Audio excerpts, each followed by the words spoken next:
Hi everyone, this is another update video. It's not as happy and jolly as the last one. It's more doom and gloom, but he's doing great right now, and that's all we can ask for in this minute. July 21st was our last update video, and July 24th was the worst day of our lives. He woke up with a horrible headache. He woke me up. He's like, I have the worst headache in the world. I don't know what to do. I gave him Tylenol. I gave him Oxy. Luckily, we had a follow-up scheduled for that day, so I called them and I said, I'm either bringing him to the ER or to you guys. Let me know which one you want to do. I'm on my way down. We get him in the car. He's passed out. They call me on the way and they said, come to us first and we'll see if he needs to go to the ER or not.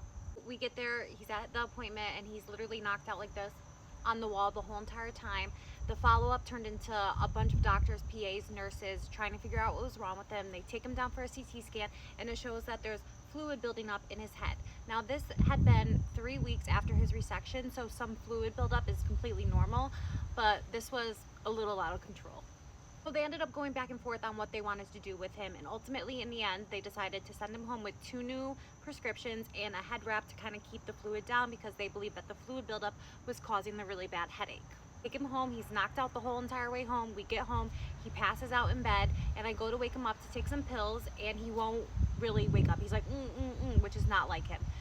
He gets up, he uses the bathroom, he takes his pills, he goes to the couch and he takes a nap. I try and wake him up to take more pills and he is just like not waking up, and I went to go touch him and he was on fire. He had 101.5 degree fever and I was like, we're going to the ER. I get him up, I change him, I walk him out to the car. We go to the ER that's closest to us.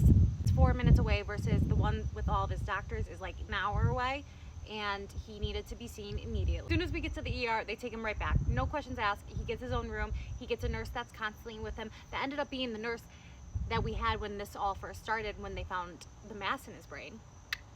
But he's great. But anyways, so they end up transferring him to the hospital where all his doctors are. We get there and again, he's in his own room. He's with the doctors, nurses, everyone's coming in. And at this point, I drove right behind the ambulance the whole time. And by the time we got to the next hospital, I looked at him and his eye was insanely swollen from like 50 minutes ago, super swollen. So they take the head wrap off because that head wrap had been on there since this morning. And his head is huge, and I can insert pictures if I can learn how to. His head is huge and they're like, he's very sick, and I'm like, I know the decline was crazy. And once I told them the whole story, they had more compassion because I truly think that they thought I was keeping him in the house for a week like that, which was not the case. So at this point, this is the first time infection has got brought up to us. Well, he was incoherent at this point. He was making up words when he was talking. Any of this. No, he doesn't remember the whole dive. A little blip here. Yeah, it makes sense why he doesn't remember it. Literally so scary seeing him like that. So right at bedside, they ended up flushing out some of that fluid to send off to labs to see what it was, because at this point they were like 100% sure that it was an infection. But this was like 4 o'clock in the morning. He gets transferred up to the ICU and he ends up having surgery that day where they did an infection washout. They took the part of his skull that they took out with the resection, threw that away because that was infected, and washed out all the infection in his brain, in his skull and everything. And they ended up putting a mesh plate back so he has no skull. He was in the hospital for over a week and it was the scariest thing in the world because he was so confused. He was so not himself. It was terrifying. The doctors kept saying, this is very serious, this is very serious, this is very serious. And all at that point we were hoping was that an antibiotic would be able to fight this infection.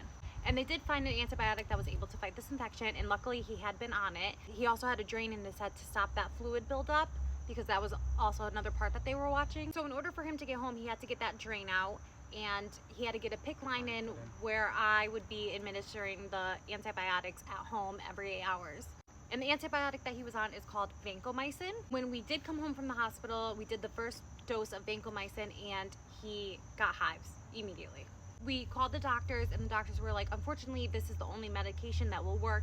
So if it's not that bad, and it was really itchy for him, but it wasn't really bothering him to a point where he was like, I need this to stop. So they told him to take Benadryl every 8 hours when he takes the antibiotic. The first like week and a half home, he just has hives and they're not really spreading. They're not getting bigger.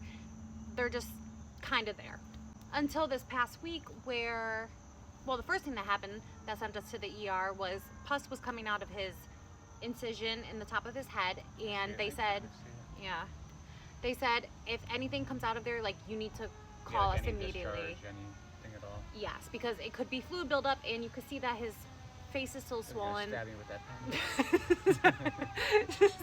You can see that his face is still swollen, so he still has fluid there. So they don't want any more building up. So I call immediately, and he's like, come to the ER. We go to the ER. Long story short on that, he's okay. It's fine. Then 2 days after that, he wakes up, and there was a lot of side effects with the vancomycin that they said to watch out for if it happens further. Like, the hives were manageable, but he... They spread. Looking for Yes. They spread. If they spread, They were. and they were spreading, and he woke up one morning and his mouth, It was just, yeah, it just felt weird. and it felt like, It was hard to swallow. which is a huge sign of anaphylactic shock. So we had an appointment that day again, and I called infectious disease on the way down, and I was like, this is what's happening. And they're like, okay. And then they start freaking out. I get a call from his oncologist who the meeting was with, and she's like, what's going on? Is he okay? Like, does he need to go to the ER? And I was like, no, he's fine. Like, it's manageable. It just, this was a symptom to watch out for, so we wanted to let you guys know. So she checks him out, and she's like, okay, it's very, like, it's a minor reaction. She put him on Claritin and a topical cream. Then on the way home, infectious disease called and was like, can you meet with us virtually? Like, we know you're on your way home. Can you meet with us? We meet with her online, and she checks out the hives, and she doesn't like them. She doesn't like the mouth thing going on. She's like, I'm calling the doctor. Meanwhile, we have his PICC line nurse coming to visit us. Nurses appointments every single day. So they decide to take him off vancomycin and put him on this new antibiotic that's supposed to work just as well. They just don't like people being on it long term because it does have long-term effects. So that brings us to today, where this was Friday. He stopped the vancomycin. He started this pill Friday night, and now he's red. He's red. I called the doctor. They said as long as he doesn't feel like his throat closing, he should be good. And we also have an appointment with his surgeon tomorrow, so he's gonna get checked out. But he is, it looks like he got sunburn everywhere, and he hasn't been out in the sun. So that's where we're at now. It's been exhausting. He's been such a trooper. We just need a vacation. And again, thank you guys. Love you. We're so grateful for you. You guys are the best. We'll keep you updated along the way.